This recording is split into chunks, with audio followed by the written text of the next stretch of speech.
গুমের অভিযোগে সেনা হেফাজতে 15 কর্মকর্তা। ঢাকা ক্যান্টনমেন্টের এমইএস ভবনকে অস্থায়ী কারাগার ঘোষণা। ট্রাইব্যুনাল ঠিক করবে কোথায় থাকবেন আসামিরা। নির্দেশনা অনুযায়ী ব্যবস্থা নেবে কারা কর্তৃপক্ষ। সেনাবাহিনীর বিভিন্ন পর্যায়ের অফিসকে অবহিত করা হয়েছে, তারা কিন্তু গ্রেপ্তার করবেন না। অ্যারেস্টিংয়ের পাওয়ার কিন্তু আইন শৃঙ্খলা রক্ষাকারী বাহিনীর, অন্য কারণে। গ্রেপ্তার করা হলে তখন থেকে তার উপরে আইন প্রযোজ্য হবে যে 24 ঘন্টায় তাকে কোর্টে আনতে হবে। এখানে কারা থাকবে বা কারা গ্রেপ্তার হয়েছে বা হয়নি এ সম্বন্ধে আমাদের কাছে পর্যন্ত কোনো ইনফরমেশন আসেনি। যদি বন্দি থাকে কোনো, তাহলে তো আমরা বন্দিকে হয়তো নিরাপদ আটকের জন্য যা করতে হয় সে ব্যবস্থাগুলো নিব। দেখছিলেন প্রধান শিরোনাম। সন্ধ্যার সময় সঙ্গে আছে আমি ইমদাদুল হক। এবার অন্যান্য শীর্ষ সংবাদ। নির্বাচন বানচালে ৭১-এর বিতর্কিতদের ষড়যন্ত্র দেখছে বিএনপি। সংসদে পিআর ইস্যু সমাধানের আহ্বান। নভেম্বরে গণভোট চায় জামাত, আগে বিচার দাবি এনসিপির। চাকসু নির্বাচনের প্রচারণায় শেষ দিনের ব্যস্ততা। শিক্ষার্থীদের মন জয়ে দাঁড়ে দাঁড়ে প্রার্থীরা। রাকসুতেও দুদিন পর ভোট, ক্যাম্পাসে জমজমাট গণসংযোগ। সঞ্চয়পত্র থেকে সরে আসতে চায় সরকার। সুদ হার কমাতে কাজ করছে বাংলাদেশ ব্যাংক। দুশ্চিন্তায় বিনিয়োগকারীরা। নিরাপদ বিকল্প তৈরির তাগিদ। Everybody loves Steve and over again.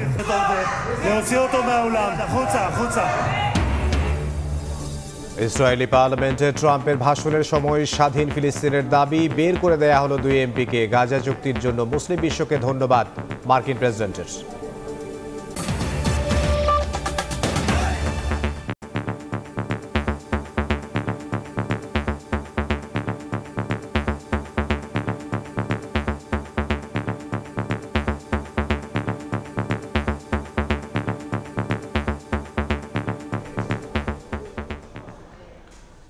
Dhaka সেনানিবাসের MES ভবনকে অস্থায়ী কারাগার ঘোষণা করে প্রজ্ঞাপন জারি করেছে স্বরাষ্ট্র মন্ত্রণালয়। চিফ প্রসিকিউটর বলছেন, সেনা হেফাজতে থাকা কর্মকর্তাদের সাব জেল নাকি কোনো কারাগারে পাঠাবেন তা ঠিক করবেন আন্তর্জাতিক অপরাধ ট্রাইব্যুনাল। কারা কর্তৃপক্ষ বলছে, নির্দেশনা অনুযায়ী ব্যবস্থা নেবেন তারা। গত ৮ অক্টোবর গুমের মামলায় সাবেক ও বর্তমান ২৫ সেনা কর্মকর্তা সহ ৩০ জনের বিরুদ্ধে গ্রেফতারি পরোয়ানা জারি করেন আন্তর্জাতিক অপরাধ ট্রাইব্যুনাল। এর প্রেক্ষিতে গত শনিবার ১৫ জন সামরিক কর্মকর্তাকে হেফাজতে নেয়ার কথা জানায় সেনা সদর। সোমবার বিকেলে স্বরাষ্ট্র মন্ত্রণালয়ের কারা শাখা থেকে প্রকাশিত প্রজ্ঞাপনে বলা হয়, ফৌজদারি কার্যবিধি ১৮৯৮-এর ৫৪১ ধারার ১ উপধারার ক্ষমতা বলে ঢাকার সেনানিবাসের বাসার রোডের এমইএস ভবনকে সাময়িকভাবে কারাগার হিসেবে ঘোষণা করা হলো। ট্রাইব্যুনালের chief prosecutor advocate Tajul Islam বলেন, হেফাজতে থাকা সেনা কর্মকর্তাদের গ্রেফতার দেখানো হলে তাদের আদালতে হাজির করতে হবে। তখন ট্রাইব্যুনাল ঠিক করবেন আসামিরা সাব জেলে নাকি অন্য কারাগারে থাকবেন। তারা অবহিত থাকলে এই পরোয়ানাটা তামিল করতে তাদেরকে সাহায্য করতে পারবেন। সুতরাং অ্যারেস্টিংয়ের পাওয়ার কিন্তু আইন শৃঙ্খলা রক্ষাকারী বাহিনীর, অন্য কারণে। যদি পুলিশ তাদেরকে গ্রেপ্তার করে, গ্রেপ্তার করা হলে তখন থেকে তার উপরে আইন প্রযোজ্য হবে যে 24 ঘন্টায় তাকে কোর্টে আনতে হবে। কিন্তু আপনি যদি গ্রেপ্তার না দেখান, তাহলে তার ক্ষেত্রে ওই 24 ঘন্টার আইন তো প্রযোজ্য নয়। সেনানিবাসে সাময়িক কারাগার স্থাপনের বিষয়টি জানানো হয়েছে কারা অধিদপ্তরকেও। সহকারী কারা মহাপরিদর্শক বলছেন, এই কারাগারে কারা থাকবেন সে বিষয়ে কোনো তথ্য তাদের এখনো জানানো হয়নি। জিও জারি হয়েছে যে ক্যান্টনমেন্টের কোনো একটা জায়গাকে কারাগার হিসেবে ঘোষণা করেছে। যেহেতু এটা কারাগার হিসেবে ঘোষণা হয়েছে, সেহেতু অবশ্যই আমাদের অধীনে আসবে। সেখানে একটা জেল চালু হবে, সেখানে বন্দী আটক থাকবে, আমাদের স্টাফ এমপ্লয় হবে, ডিপ্লয়েড হবে ওই জায়গায়। কোন আসামি থাকবে এগুলোও জানি না, কারা থাকবে তাও যেহেতু জানি না এখনো, ওই জন্য আমরা আসলে বিস্তারিত কিছু বলতে পারছি না। আমাদের কেরানীগঞ্জের অধীনে একটা সাবজেল হিসেবে গণ্য হবে। আগামী ২২ অক্টোবর গুমের এই মামলার পরোয়ানাভুক্ত আসামিদের ট্রাইব্যুনালে হাজির করার দিন ধার্য রয়েছে। আফজাল হোসেন, সময় সংবাদ, ঢাকা। পিআর দাবিতে আন্দোলনে সুষ্ঠু নির্বাচন আয়োজনে বাধা দেওয়ার প্রচেষ্টা দেখছে বিএনপি মহাসচিব মির্জা ফখরুল ইসলাম আলমগীর। নতুন এই পদ্ধতির বিষয়টি আগামী সংসদের উপর ছেড়ে দিতে হবে বলে জানিয়েছেন তিনি। আলাদা কর্মসূচিতে দলটির নেতারা বলেছেন, স্বাধীনতা যুদ্ধে যাদের বিতর্কিত ভূমিকা ছিল তারাই পিআরের নামে নির্বাচন বানচালের চেষ্টা করছে। নানা হিসেব নিকেশের পথ ধরে আগামী বছর ফেব্রুয়ারির নির্বাচনী যাত্রায় রাজনৈতিক দলগুলো নির্বাচন পদ্ধতি নিয়ে যুক্তিতর্কের পাশাপাশি জনসমর্থন আদায়ের কার্যক্রম চলছে সমানতালে। সোমবার গুলশান কার্যালয়ে খ্রিস্টান ফোরামের সঙ্গে মতবিনিময় করে বিএনপি। সভা শেষে গণমাধ্যমে কথা বলেন বিএনপি মহাসচিব মির্জা ফখরুল ইসলাম আলমগীর। বলেন, আসন্ন নির্বাচনে জনগণ ভোটের মাধ্যমে আরেকবার অসাম্প্রদায়িক বাংলাদেশের প্রমাণ দেবে।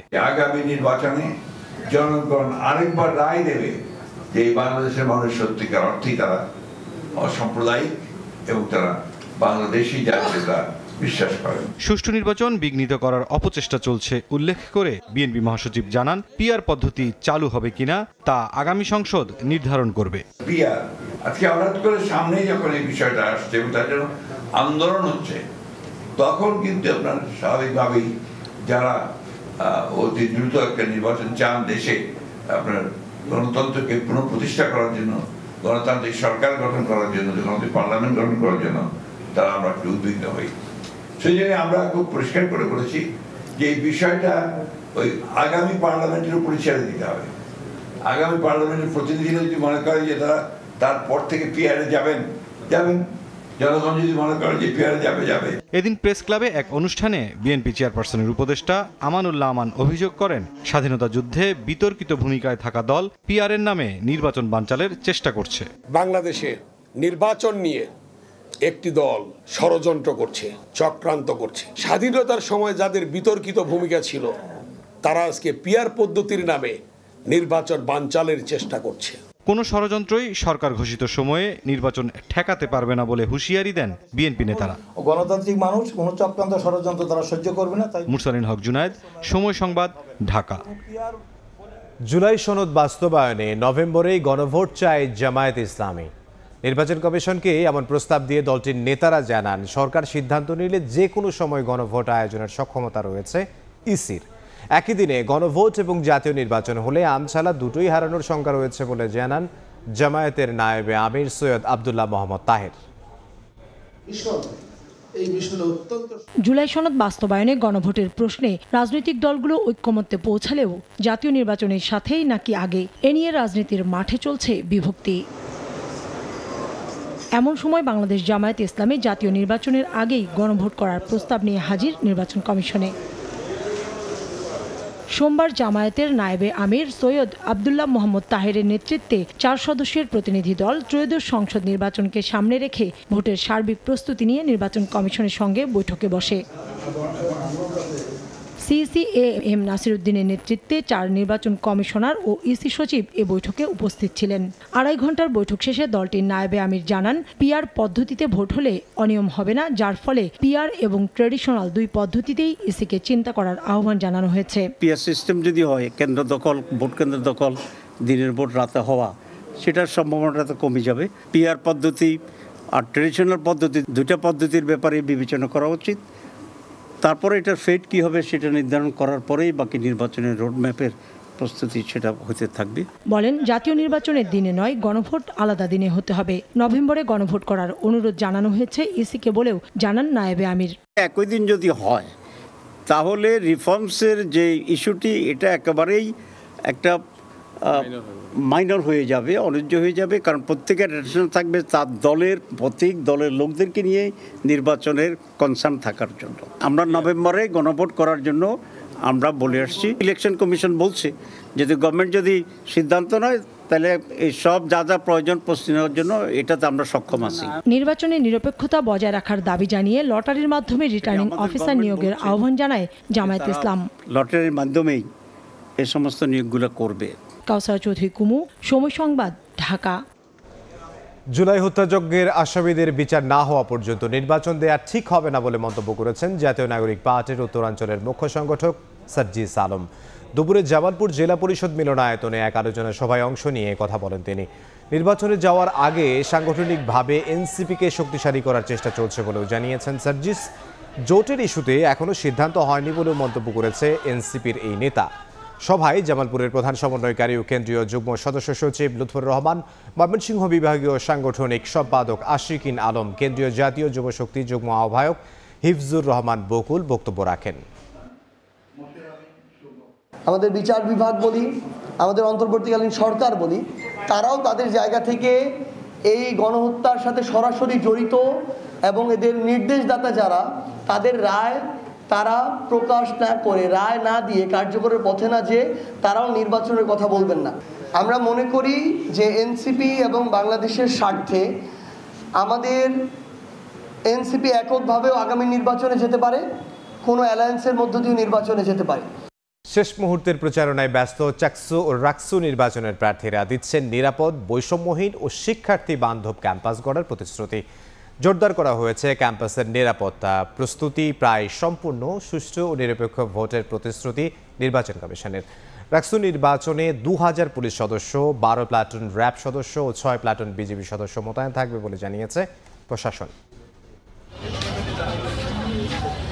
চাকসু ও রাকসু নির্বাচনকে কেন্দ্র করে পুরো ক্যাম্পাসে ভোটের আমেজ। হাতে হাতে লিফলেট নিয়ে ভোটারদের কাছে ছুটছেন প্রার্থীরা। কুশল বিনিময়ের পাশাপাশি দিচ্ছেন সুন্দর একটি শিক্ষাঙ্গন গড়ে তোলার প্রতিশ্রুতি। শেষ দিনের প্রচারণায় জমজমাট চট্টগ্রাম বিশ্ববিদ্যালয়। সোমবার সকাল থেকে শাটল ট্রেন, হল কিংবা লাইব্রেরি সহ বিভিন্ন জায়গায় প্রচারণা চালান প্রার্থীরা। প্রশাসন দুই দলের সাথে সমঝোতা করে চলার চেষ্টা করছে। শিক্ষার্থীদের কাছে খুব ভালো সাড়া পাচ্ছে, কিছুটা হইলেও আমরা বুঝতে পারছি। 15 অক্টোবর সুষ্ঠু ভোট গ্রহণের সকল প্রস্তুতি নিয়েছে নির্বাচন কমিশন। শিক্ষার্থীদের যত ধরনের চাওয়া, প্রত্যেকটি জিনিসকে আমরা অ্যাটেন্ড করতে চেষ্টা করেছি। আমাদেরও একটা চাওয়া আছে, সেটি হলো তোমরা সবাই এসে নিজের ভোটটা নিজে দাও। এদিকে রাকসু নির্বাচন ঘিরেও ব্যস্ত সময় পার করছেন প্রার্থীরা। অভিনব প্রচারণায় ভোটারদের মন জয়ের চেষ্টা করছেন প্রার্থীরা। খুবই আমেজ চলতেছে আর কি, একটা উৎসব পরিবেশ, তো জিনিসপাতি থেকে ভালোই লাগতেছে। আমরা যারা অন্তত প্রথম বর্ষে আছি তারা আসলে ব্যাপারটা নিয়ে খুবই আগ্রহী এবং খুশি যে আমরা ভোট দিতে পারছি। ইনশাল্লাহ আগামী 16 তারিখ যে রাকসু নির্বাচন হবে, প্রথম বর্ষের সকল ভোটার আমাদের পক্ষেই থাকবে ইনশাল্লাহ। 16 অক্টোবর রাকসু নির্বাচনে 900 প্রার্থী 11টি প্যানেলে ও স্বতন্ত্রভাবে অংশ নিচ্ছেন। মনিরুজ্জামান প্রান্ত, সময় সংবাদ। সঞ্চয়পত্র থেকে সরে আসতে চায় সরকার। এজন্য আগামী বছর সুদ হার আরও কমাতে কাজ করছে বাংলাদেশ ব্যাংক। সরকারের ঋণ ভার কমাতে এমন সিদ্ধান্তকে বাণিজ্যিক ব্যাংকগুলোকে ইতিবাচক হিসেবে দেখলেও বিনিয়োগকারীদের কপালে গভীর হচ্ছে চিন্তার ভাঁজ। সাইফুল ইসলামের রিপোর্ট। উচ্চ মূল্যস্ফীতির সঙ্গে লড়াই করে টিকে থাকতে যাপিত জীবনে অনেক পরিবারের ভরসা সঞ্চয়পত্র। বাড়তি ব্যয়ের যোগান দিতে কাউকে হাত দিতে হয়েছে সঞ্চয়পত্র কিনে জমানো অর্থ ভাণ্ডারে। মানুষ এখানে একটু নির্ভরযোগ্য জায়গা মনে করে এখানে ইনভেস্ট করে। ইনভেস্টমেন্ট করার মতো সুযোগ সুবিধা যাদের নাই তারা তো অসুবিধায় পড়বে। বাজেট ঘাটতি মিটিয়ে উন্নয়ন অর্থায়নে সরকারেরও আস্থা সঞ্চয়পত্রে। উচ্চ সুদে বিভিন্ন মেয়াদী সঞ্চয়পত্র বিক্রি করে সরকার একদিকে যেমন সচল রাখে অর্থনৈতিক কর্মকাণ্ড, তেমনি বড় এক জনগোষ্ঠীকে দেয় আর্থিক নিরাপত্তা। তবে এই সঞ্চয়পত্র থেকে সরে আসতে চায় সরকার। এরই মধ্যে নিরাপদ এই মাধ্যমে বিনিয়োগকে নিরুৎসাহিত করতে পদক্ষেপ নিয়েছে কেন্দ্রীয় ব্যাংক। গেল জুন থেকে আগামী ডিসেম্বর পর্যন্ত সঞ্চয়পত্রের সুদ হার কমিয়ে সর্বোচ্চ 11.98% আর সর্বনিম্ন করা হয়েছে 9.72%। সরকার সঞ্চয়পত্র উপর মানুষের যে আগ্রহ সেটাও যাতে শিফট করে ট্রেজারি বন্ড বিলে চলে যায় সেটার চিন্তা ভাবনা করছে। উচ্চ সুদে নেয়া সরকারের ঋণ ভার কমাতে সঞ্চয়পত্রের সুদ হার কমানোর পক্ষে বিভিন্ন ব্যাংকও। এখানে ন্যাচারালি ওই রেটগুলি কমায় আসতেই হবে, নাহলে তো সরকার পেমেন্ট করতে পারবে। নির্ভার অবসর জীবনে থাকা ও বয়স্ক জনগোষ্ঠীর জন্য বিকল্প নিরাপদ বিনিয়োগ মাধ্যম তৈরির তাগিদ দিচ্ছেন অর্থনীতিবিদরা।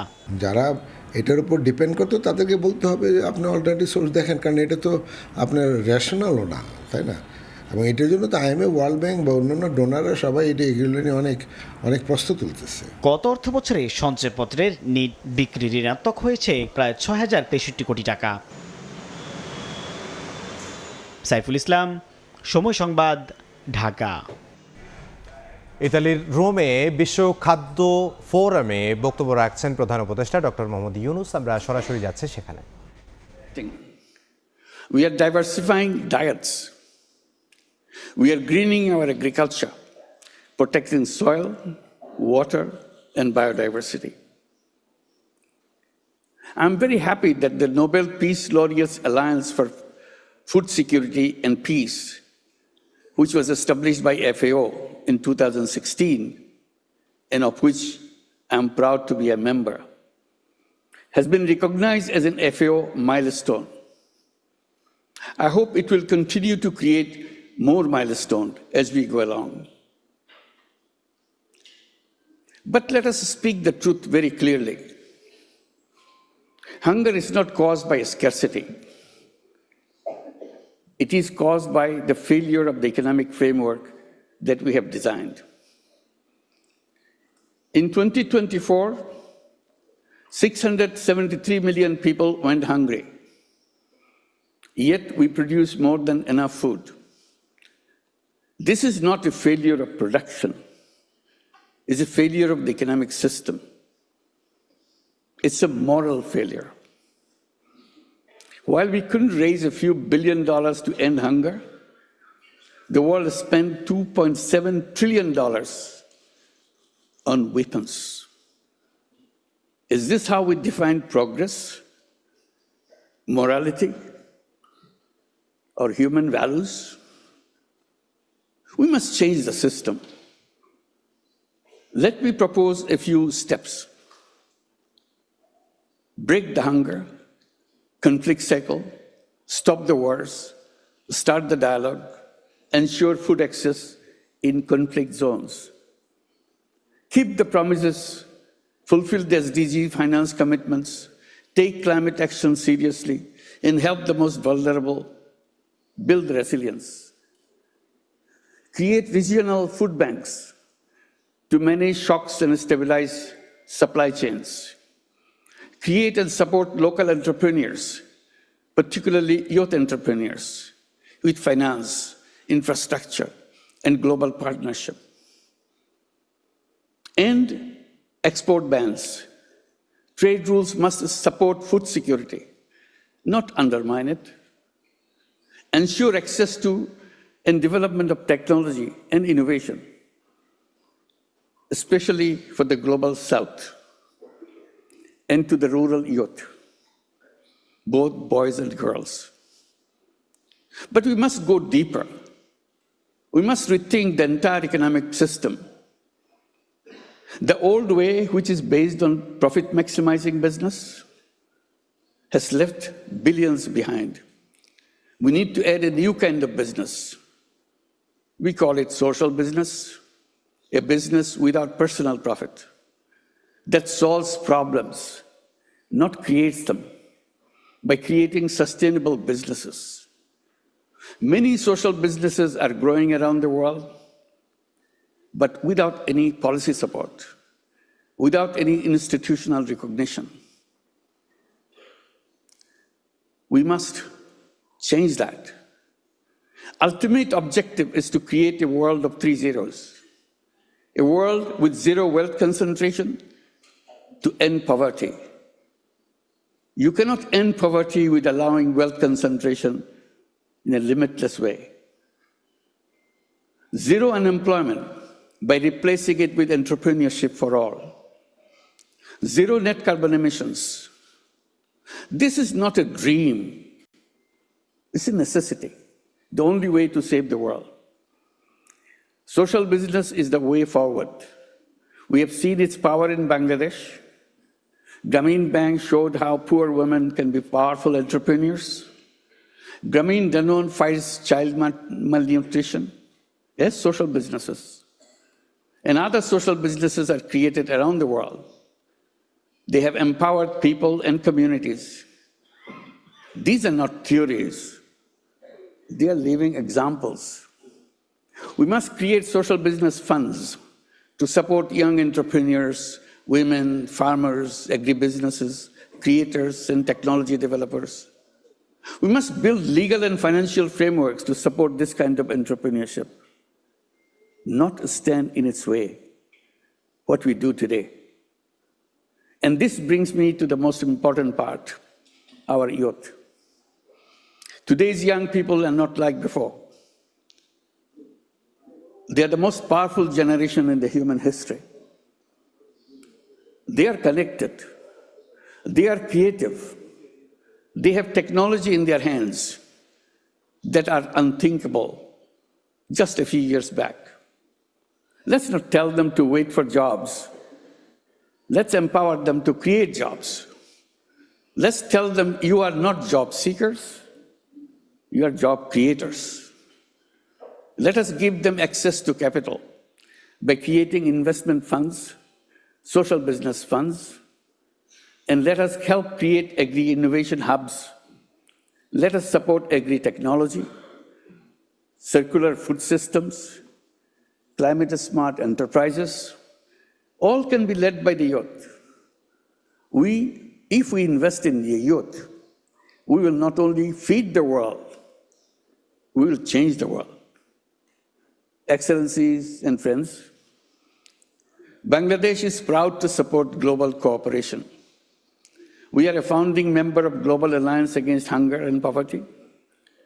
Together with FAO and under G20, we are committed to real practical support, technical, financial, and moral.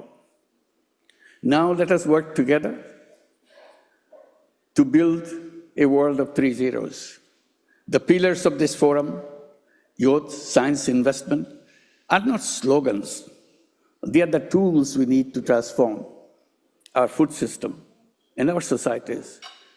Today's world has resources, endless of it. It has a technology, endless of it, limitless of it. It will have more mind-boggling technology coming every day. রোমে বিশ্ব খাদ্য ফোরামের উদ্বোধনী অনুষ্ঠানে বক্তব্য রাখছেন প্রধান উপদেষ্টা ডক্টর মোহাম্মদ ইউনুস। তার বক্তব্যের বাকি অংশ দেখতে সরাসরি ভিজিট করুন সময় টিভির ফেসবুক পেজে। সন্ধ্যার সময় আরও থাকছে। এশিয়ান কাপ বাদশে কাল হংকং চায়নার মুখোমুখি হবে বাংলাদেশ। শুরুর একাদশে আসবে একাধিক পরিবর্তন, খেলবেন সমিত, ফাহমেদুল জায়ান, অনিশ্চিত জামাল ভুঁইয়া। এসি মেরামতের সময় চট্টগ্রাম মেডিকেল কলেজ হাসপাতালে ভয়াবহ বিস্ফোরণে মারা গেছেন একজন, গুরুতর দগ্ধ দুজনকে আইসিইউতে ভর্তি করা হয়েছে। সকালে হাসপাতালের 7 তলা ভবনের ছাদে গাইনি বিভাগের এসি মেরামতের কাজ করছিলেন 3 শ্রমিক। এ সময় হঠাৎ এসি বিস্ফোরণে 7 তলা থেকে ছিটকে পড়েন টেকনিশিয়ান শওকত। দগ্ধ হন আরও 2 জন। হাসপাতালে ভর্তির পর মারা যান শওকত। দেশের বাইরের খবর, ইসরায়েলি পার্লামেন্ট নেসেটে মার্কিন প্রেসিডেন্ট ডোনাল্ড ট্রাম্পের ভাষণের সময় দাবি উঠল স্বাধীন ফিলিস্তিনের। এ সময় 2 ইসরায়েলি পার্লামেন্ট সদস্যকে বের করে দেওয়া হয়। এদিকে যুদ্ধবিরতি কার্যকরের পর বন্দি বিনিময় করেছে ইসরায়েল হামাস। স্থানীয় সময় সোমবার গাজা থেকে রেড ক্রসের কাছে হস্তান্তর করা হয় 20 ইসরায়েলি জিম্মিকে। ঐতিহাসিক এই মুহূর্তের সাক্ষী হন অনেকে। সেখান থেকে দেশটির একটি সেনা ঘাঁটিতে মেডিকেল চেকআপের জন্য নেওয়া হয় মুক্ত হওয়া ইসরায়েলিদের। চুক্তির অংশ হিসেবে ইসরায়েলি কারাগারে বন্দী থাকা প্রায় 2000 ফিলিস্তিনিকে হস্তান্তর করে নেতানিয়াহু প্রশাসন।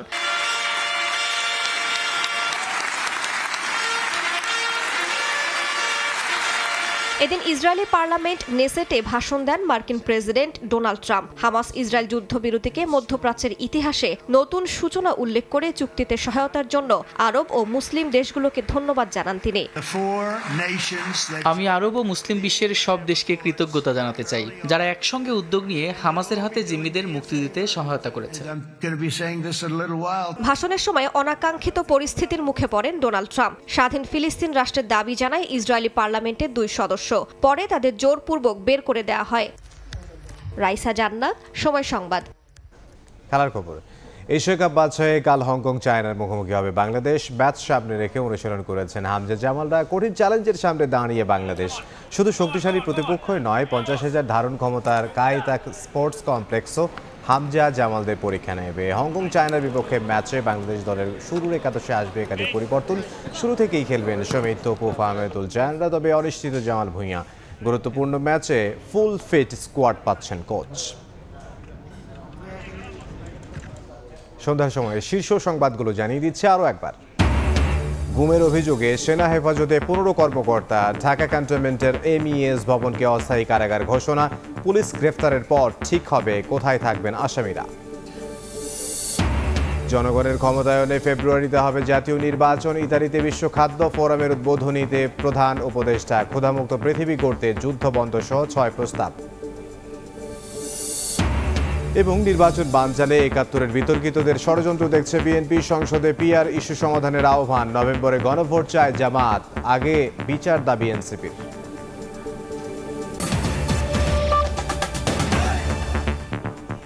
এই ছিল সন্ধ্যার সময়। এরপর জনপদের সময়ের সঙ্গে থাকবেন জাফর সাদিক। ধন্যবাদ ইমদাদ। জনপদের সময় নিয়ে ফিরছি কিছুক্ষণ পর, সঙ্গে থাকুন সময়ের।